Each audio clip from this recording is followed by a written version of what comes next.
When you study the architecture, domestic manuals, energy reports, and local newspaper guides of the Great Depression, you quickly realize that people didn't survive harsh winters by luck or exceptional toughness.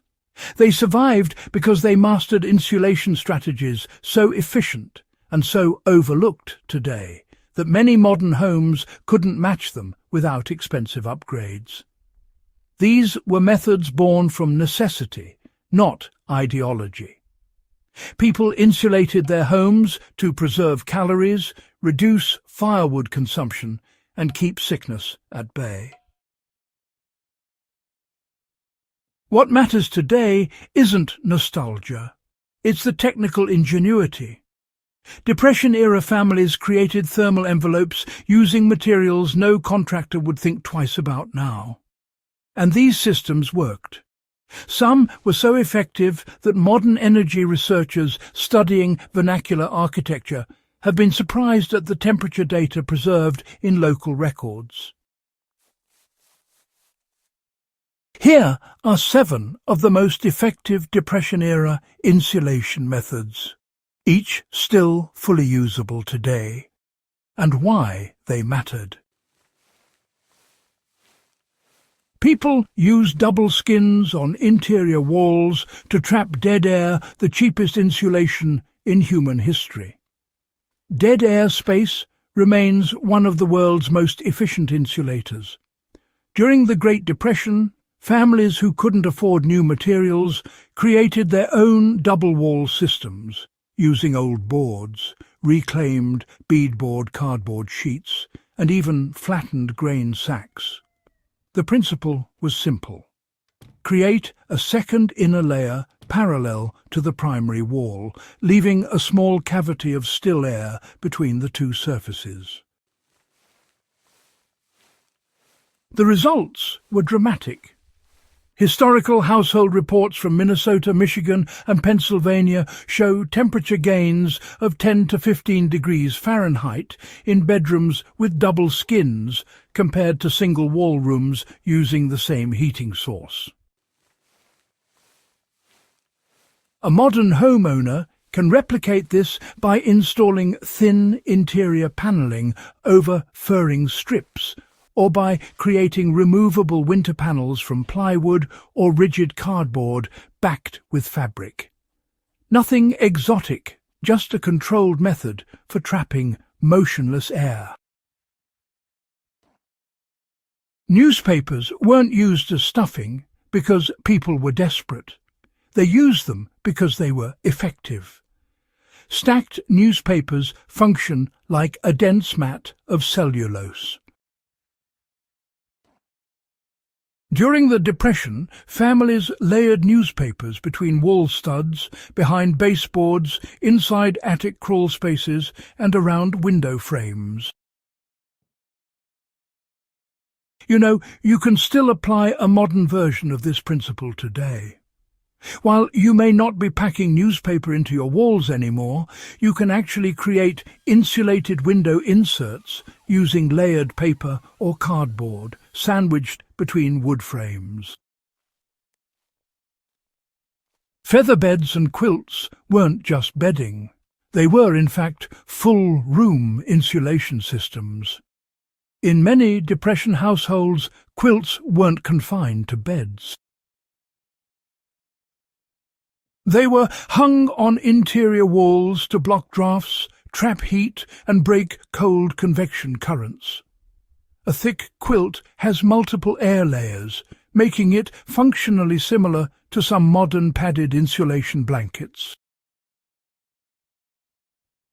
Families in the Great Plains and Appalachia commonly hung quilts across doorways, particularly at night, effectively turning large homes into smaller insulated zones. A modern equivalent is to hang insulated curtains, wool blankets or quilted pads behind exterior doors or in hallways during winter. The technique is identical and still works.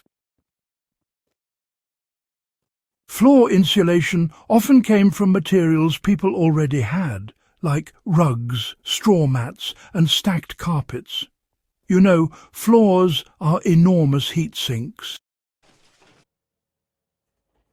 Depression-era homes without proper insulation lost much of their heat downward or into crawl spaces.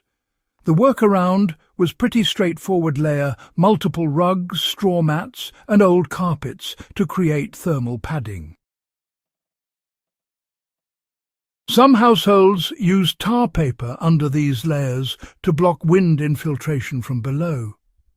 Others, well, they stuffed straw between floor joists, accessed from basements or cellars. Today, adding layered rugs or installing inexpensive draft-blocking mats over tile or hardwood floors can, retain more heat than many people expect, especially in older homes with thin subfloors.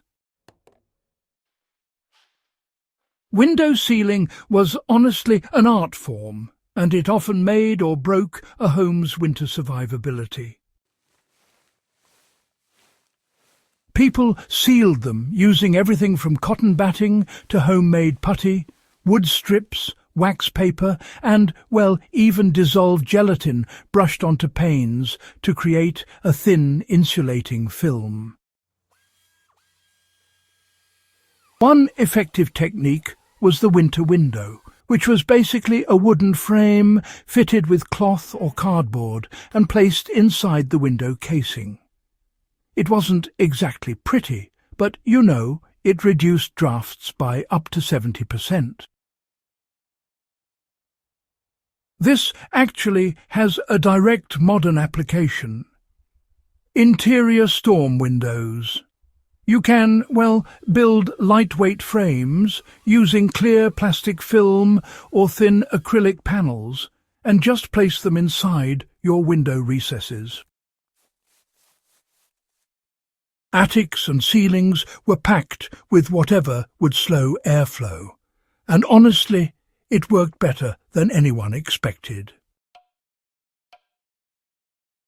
Heat rises, and depression families understood this intuitively. They packed attics with hay, sawdust, wood shavings, corn husks, and bundled paper.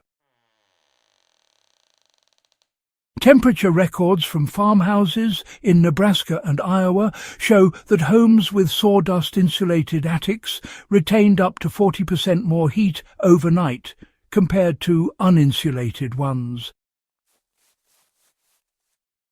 Modern homeowners can apply the same principle using safe materials like cellulose or fiberglass, but the underlying philosophy remains identical.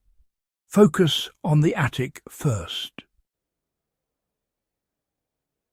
One of the most overlooked Depression-era techniques was thermal zoning.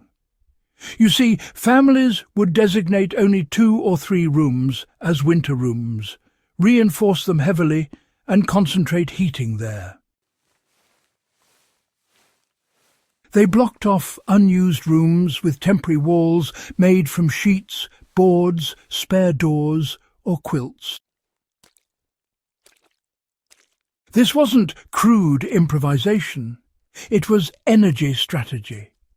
Heating 3 small insulated rooms is far more efficient than heating an entire house. Modern equivalents include closing off unused rooms, redirecting duct airflow, or, using portable heaters only in high-use areas. The real lesson is that insulation isn't about technology. It's about controlling airflow. What made these Depression-era methods effective was the understanding that heat loss isn't just about poor materials. It's about air movement, draft paths, and thermal escape routes. People didn't waste anything. They studied where the wind entered, where the heat escaped, and they solved the problems systematically. These weren't hacks. They were engineered solutions developed by ordinary families under economic pressure. If you enjoy this kind of practical historical analysis, subscribe to Strange History and share this with someone who takes real resilience seriously.